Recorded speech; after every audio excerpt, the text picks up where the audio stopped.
Osmani medical এই মেডিকেলটা সর্বপ্রথমে মেহেরবানি করেছে জাতির বিবেক, সম্মানিত সাংবাদিকবৃন্দ, এবং আমি ধন্যবাদ জানাচ্ছি টাচ অফ সিলেটকে আমাদের বক্তব্য নেওয়ার জন্য।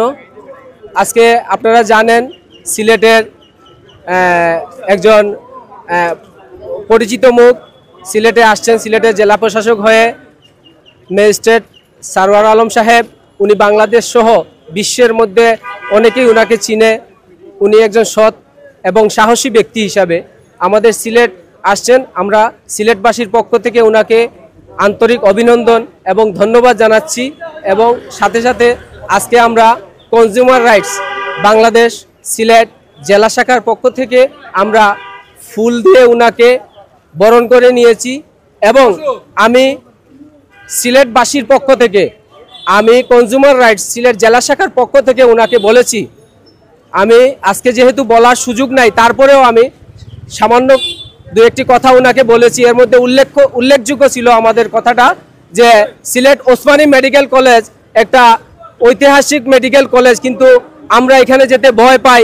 সিলেটের মানুষ একমাত্র সেবা দানকারী প্রতিষ্ঠান হলেও এখানে নাম শোনার পর, ওসমানী মেডিকেলের নাম শোনার পর অনেকে ভয় পায়।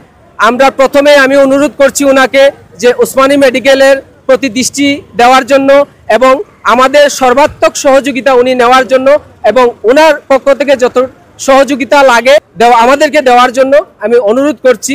টাচ অফ সিলেটকে অনেক ধন্যবাদ জানাচ্ছি আমার সাক্ষাৎকার নেওয়ার জন্য। আপনারা সবাই অবগত আছেন, সিলেট জেলার নবাগত জেলা প্রশাসক মোহাম্মদ সারওয়ার আলম মহোদয়ের সাথে আমরা সাক্ষাৎ করেছি সিলেট জেলা সিআরবির পক্ষ থেকে, কাউন্সিল অফ কনজিউমার রাইটস বাংলাদেশের পক্ষ থেকে।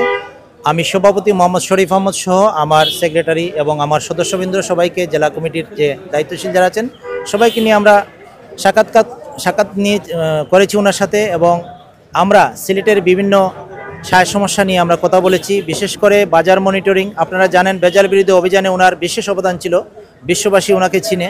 উনি র্যাবের ম্যাজিস্ট্রেট হিসেবে এবং বিভিন্ন দায়িত্ব পালন করেছেন। আর আমরা যেহেতু একটি ভলান্টারি সংগঠন, আমরা বাজার মনিটরিংয়ে আমরা বাংলাদেশ ভোক্তা অধিকার অধিদপ্তরকে সহযোগিতা করি, সরকারকে সহযোগিতা করি, দেশের স্বার্থে আমরা কাজ করি। ভেজাল খাদ্য অভিযানে আমরা অগ্রণী ভূমিকা পালন করি। সেই জন্য ওনার সাথে কথা বলেছি এবং ওনার সহযোগিতা চেয়েছি। উনি আমাদেরকে আশ্বস্ত করেছেন যে অন্তত এই ভেজাল বিরোধী অভিযানে আমাদেরকে সহযোগিতা করবেন এবং প্রয়োজনে তিনি আমাদেরকে পুলিশ ফোর্স বা আইনশৃঙ্খলা বাহিনী ফোর্স দিয়ে সহযোগিতা করবেন। আমরা ওনাকে আশ্বস্ত করেছি যে আমাদের সংগঠনের পক্ষ থেকে, সিলেট জেলা শাখার পক্ষ থেকে যে কোনো ধরনের সহযোগিতা লাগলে আমাদেরকে নক করবেন, আমাদেরকে অবশ্যই পাবেন।